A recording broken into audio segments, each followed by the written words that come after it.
नमस्कार विद्यार्थी मित्रांनो, UGC नेट एक्झाम आणि सेट एक्झाम याबद्दल परीक्षेची तयारी आणि परीक्षेला कोण बसू शकतं, ही परीक्षा केव्हापासून घ्यायला सुरुवात झाली, नेट एक्झाम कधीपासून घ्यायला लागले आणि सेट एक्झाम कधीपासून आणि कोण घेतं याबद्दलची सविस्तर माहिती आपण या व्हिडिओमध्ये बघणार आहोत.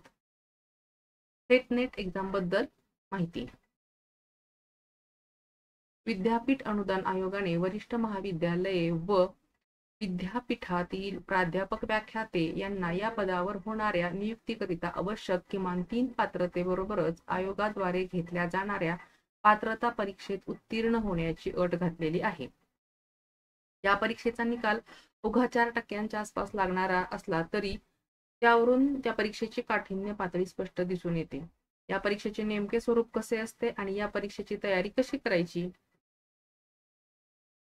वरिष्ठ महाविद्यालयांकडून UGC नेट व सेट ह्या एक्झाम घेऊन त्याद्वारे प्राध्यापक नियुक्ती करता येते. सेट व UGC नेट एक्झाम दरवर्षी वर्षातून 2 वेळा घेतल्या जातात. बिगर विज्ञान विषयांसाठी राष्ट्रीय पात्रता परीक्षेचे नॅशनल इलिजिबिलिटी टेस्ट नेट आयोजन करत असते.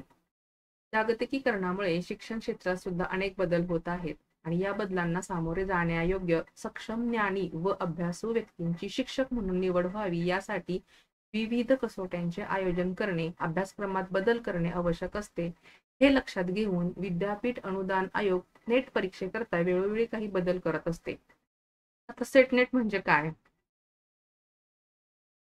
विद्यापीठ अनुदान आयोगाने वरिष्ठ महाविद्यालये व विद्यापीठातील प्राध्यापक व्याख्याते यांना नियुक्त करण्यासाठी किमान पात्रतेबरोबरच आयोगाद्वारे घेतल्या जाणाऱ्या पात्रता परीक्षेत उत्तीर्ण होण्याची अट घातली. ही परीक्षा वर्षातून 2 वेळा विद्यापीठ अनुदान आयोग म्हणजेच UGC घेत असते आणि बिगर विज्ञान विषयासाठी राष्ट्रीय पात्रता परीक्षेचे नॅशनल इलिजिबिलिटी टेस्ट आयोजन करते. पूर्वी या परीक्षेचे नाव राष्ट्रीय शैक्षणिक परीक्षा नॅशनल एज्युकेशन टेस्ट म्हणजे नेट असे होते. नंतर ते बदलून राष्ट्रीय पात्रता परीक्षा असे करण्यात आले. विज्ञान विषयासाठी विद्यापीठ अनुदान आयोग आणि वैज्ञानिक व औद्योगिक संशोधन मंडळ म्हणजे CSIR हे दोन्ही संयुक्तरित्या परीक्षेचे आयोजन करतात.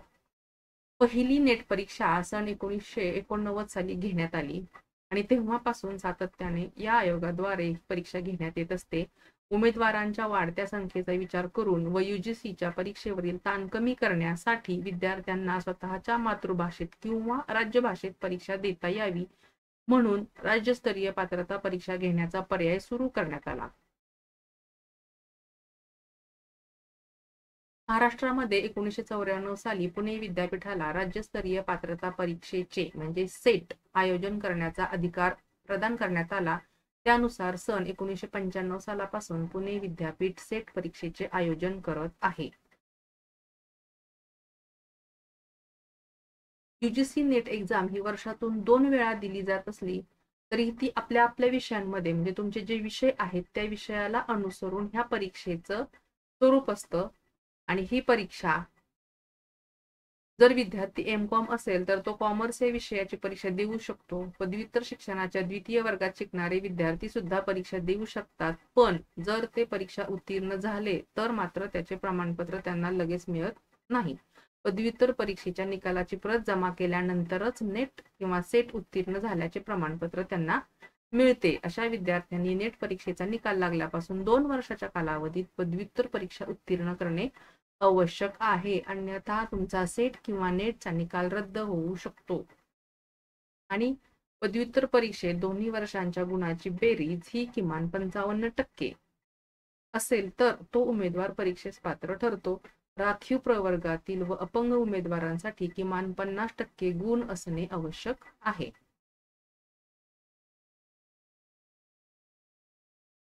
या परीक्षेचा हेतू परीक्षा उत्तीर्ण असणारे हे उमेदवार पदव्युत्तर पातळीपर्यंतचे शिक्षण पूर्ण झालेले असल्यामुळे आपल्या विषयामध्ये ते पारंगत असतात. परिणामकारक शिक्षण कार्य करण्यासाठी त्यांची बौद्धिक क्षमता योग्य आहे किंवा नाही याचा शोध घेण्यासाठी आयोग ही परीक्षा घेत असते. या परीक्षेच्या माध्यमातून उमेदवाराचे विषय ज्ञान व सर्वसामान्य बौद्धिक क्षमतेची चाचणी घेतली जाते. नेट पात्रते परीक्षेमध्ये यशस्वी झालेल्या उमेदवारांपैकी काहींना शिष्यवृत्ती सुद्धा दिली जाते आणि इतरांना प्राध्यापक पदाच्या पात्रतेचे प्रमाणपत्र दिले जाते. शिष्यवृत्तीस पात्र ठरलेले उमेदवार सुद्धा व्याख्याता म्हणून कार्य करू शकतात, परंतु अशा परिस्थितीत त्यांना पुन्हा शिष्यवृत्ती मिळू शकत नाही. सेट परीक्षेत मात्र शिष्यवृत्तीसाठी कोणतीही तरतूद नाही. किमान पात्रता. सेट-नेट परीक्षा देण्यासाठी उमेदवाराचे पदव्युत्तर शिक्षण पूर्ण केलेले असावे. ज्या विषयात पदव्युत्तर शिक्षण झाले असेल त्याच विषयाची परीक्षा देता येते. वयोमर्यादा. नेट परीक्षेतील कनिष्ठ शोध शिष्यवृत्तीसाठी म्हणजे JRF उमेदवाराचे वय हे 28 पेक्षा जास्त असता कामा नये. SC, ST, OBC, अपंग प्रवर्गातील विद्यार्थी व स्त्रियांकरिता यामध्ये 5 वर्षाची सूट दिलेली आहे. याशिवाय उमेदवाराच्या पदव्युत्तर विषयाशी संबंधित संशोधन अनुभव असल्यास जास्तीत जास्त 5 वर्षापर्यंत सूट देता येते. LLM पदवीधारकांना 3 वर्षाची सूट आहे, तथापि कोणत्याही परिस्थितीत एकूण सूट 5 वर्षापेक्षा अधिक असणार नाही. सेट-नेट परीक्षेतील प्राध्यापकांसाठी पात्रता परीक्षेस कुठलीही वयोमर्यादा नाही. उमेदवार कोणत्याही वय वर्षापर्यंत ही परीक्षा देऊ शकतो. परीक्षा केंद्र. महाराष्ट्रातील सर्व विद्यापीठांच्या ठिकाणी सेट परीक्षेचे केंद्रे आहेत. मुंबई, पुणे, नागपूर, औरंगाबाद, कोल्हापूर, नाशिक, जळगाव, नांदेड, अमरावती, सोलापूर व चंद्रपूर अशी महाराष्ट्रातील 11 परीक्षा केंद्रे व गोव्यातील 1 मिळून अशी 12 परीक्षा केंद्रांमधून ही परीक्षा देता येते. महाराष्ट्रात नेट परीक्षेची मुंबई, पुणे, नागपूर व औरंगाबाद अशी 4 केंद्रे आहेत. परीक्षेचे माध्यम. सेट ही परीक्षा इंग्रजी किंवा मराठी या 2 माध्यमातून देता येते, तर नेट ही परीक्षा इंग्रजी किंवा हिंदी या 2 माध्यमातून देता येते. उमेदवाराने ज्या विषयात पदव्युत्तर शिक्षण पूर्ण केलेले आहे त्याच विषयाची परीक्षा त्यांना देता येईल.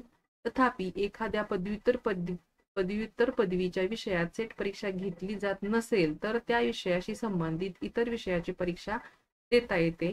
भूगोलामध्ये लोकसंख्या अभ्यासा विषयासह अथवा गणित किंवा सांख्यिकी विषयाचे विद्यार्थी लोकसंख्या अभ्यास या स्वतंत्र विषयाची परीक्षा देऊ शकतात.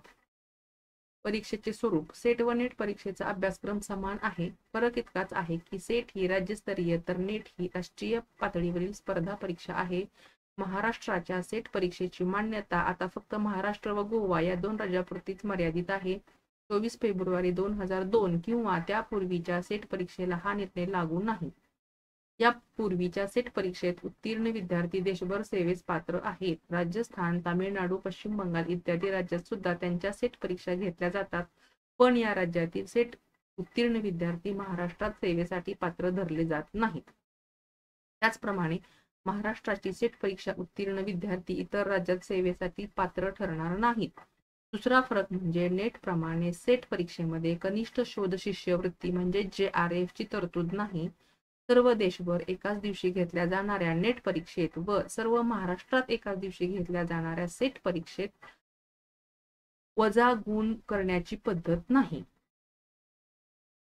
अध्यापन अभियोग्यता किंवा अभिक्षमता.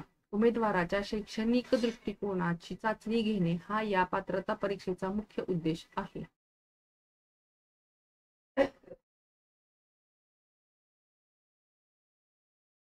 अध्यापन अभियोग्यता किंवा अभिक्षमता. उमेदवारांच्या शैक्षणिक दृष्टिकोनाची चाचणी घेणे हा या पात्रता परीक्षेचा मुख्य उद्देश आहे. उमेदवाराचा शिक्षण विषयक दृष्टिकोन कसा आहे, तो अध्यापनास उपयुक्त आहे का, तो प्राध्यापक पदाकरिता पात्र आहे का, प्रचलित शिक्षण पद्धतीची व शिक्षण क्षेत्रातील बदलाची त्याला कितपत माहिती आहे, यासारख्या प्रश्नांमधून तपासले जाते. या विभागात सरावासाठी 500 पेक्षा अधिक प्रश्न देण्यात आलेले आहेत. संशोधन विषयक अभियोग्यता किंवा अभिक्षमता. आजचा शिक्षक हा उद्याचा संशोधक असतो. ज्ञानदान करताना शिक्षकाला स्वतःच्या ज्ञानकक्षा विस्तृत करावयाच्या असतात. जुने सिद्धांत चिकित्सक वृत्तीने पडताळून पाहणे, नवीन सिद्धांताची निर्मिती करणे, विशिष्ट समस्येचा सखोल अभ्यास करून तिचे निराकरण करणे, ज्ञानाचा प्रत्यक्ष व्यवहारात उपयोग करण्यासाठी संशोधनाची आवश्यकता असते. म्हणून शिक्षक होऊ इच्छिणाऱ्या विद्यार्थ्यास संशोधन क्षेत्राविषयी मूलभूत माहिती असणे आवश्यक आहे. उतारे व त्यावर आधारित प्रश्न. हा विभाग विद्यार्थ्यांच्या वाचन क्षमतेच्या आकलनावर आधारित आहे. परीक्षेमध्ये एक उतारा दिलेला असतो. त्या उतार्यावर आधारित 5 प्रश्न दिलेले असतात. उतार्यांचे काळजीपूर्वक वाचन करून नंतर त्यावर आधारित प्रश्न सोडवावेत. या विभागात सरावासाठी उतार्यामागील तंत्र जमले की हा विभाग खूप सोपा वाटतो व त्यावरील गुण मिळू शकतात. संदेशवहन. अध्ययन अध्यापन प्रक्रियेमध्ये संदेशवहनाला खूप महत्त्व आहे. उत्तम शिक्षक होण्यासाठी संबंधित विषयातील ज्ञान महत्त्वाचे आहेच, पण ते ज्ञान इतरांपर्यंत यशस्वीपणे पोहोचविण्यासाठी प्रभावी संदेशवहनाची आवश्यकता असते. म्हणून शिक्षक होऊ इच्छिणाऱ्या संदेशवहनाबद्दल, त्याच्या प्रकाराबद्दल, प्रभावी संदेशवहनाच्या पद्धतीबाबत माहिती असणे आवश्यक आहे. अंकगणितीय व तर्कशास्त्रीय युक्तिवाद. परीक्षेच्या दृष्टीने हा विभाग सर्वाधिक महत्त्वाचा असून तो मानसिक क्षमता चाचण्यांचा आहे. बहुतेक विद्यार्थ्यांना हा विभाग अवघड जातो कारण त्यांना उदाहरणे सोडवण्याचे तंत्र माहीत नसते. एकदा हे तंत्र माहीत झाले व त्याचा पुरेसा सराव केला तर ही उदाहरणे चुटकीसरशी सोडवता येतात. आकडेवारी व विश्लेषण व आलेख वाचन. हा विभाग आकडेवारी विश्लेषण व आलेख वाचनाचा आहे. या विभागाची मांडणी त्यात तक्ता वाचन, रेखालेख वाचन, दंडाकृती, स्तंभ वाचन व विभाजित वर्तुळ वाचन यांचा समावेश केलेला आहे. आलेख किंवा तक्ता त्याच्या काळजीपूर्वक निरीक्षणाने प्रश्न सोडवता येतात. माहिती व संदेशवहन तंत्रज्ञान. आजचे युग हे माहिती संदेशवहन तंत्रज्ञानाचे युग आहे. कोणत्याही क्षेत्रात यशस्वी होण्यासाठी गती व अचूकता महत्त्वाची असते. माहिती तंत्रज्ञानामुळे हे सहज साध्य आहे. Email, internet, online trading, e booking, teleconferencing, computerised accounting, virtual classroom इत्यादी शब्द परवलीचे बनले आहेत. याबाबत प्रत्येक विद्यार्थ्याला माहिती असणे आवश्यक आहे. जनता व पर्यावरण. कोणत्याही क्षेत्राचा विकास हे प्रगतीचे लक्षण असते, पण मानवाने स्वतःची प्रगती करताना स्वतःच्या स्वार्थासाठी नैसर्गिक घटकांचा अनिर्बंध वापर, प्रचंड वृक्षतोड, प्राणी हत्या केल्यामुळे प्रदूषण वाढत चालले आहे. याची जाणीव विद्यार्थ्यांना व्हावी म्हणून पर्यावरणा विषयाचा समावेश अभ्यासक्रमामध्ये केलेला आहे. उच्च शिक्षण प्रणाली. देशातील उच्च शिक्षण देणाऱ्या संस्था, त्यांची कार्यपद्धती, औपचारिक व दूर शिक्षण, तांत्रिक व व्यवसायाभिमुख शिक्षण, मूल्य शिक्षण, उच्च शिक्षण क्षेत्रात होणारे बदल इत्यादी बाबत या विभागामध्ये सखोल माहिती दिलेली आहे. आणि या सर्व विषयांचा अभ्यास करणं विद्यार्थ्याला म्हणजे सेट नेट देणाऱ्या विद्यार्थ्याला याचा अभ्यास करणं अनिवार्य आहे. तर विद्यार्थी मित्रांनो, आपण आता सेट नेट एक्झाम कशी देऊ शकतो, त्याची तयारी कशी करायची, त्यामध्ये कोणते विषय येतात, ही परीक्षा किती वेळा घेतली जाते, त्याबद्दल असणारी वयोमर्यादा किती आहे याबद्दलची माहिती या व्हिडिओमध्ये घेतली.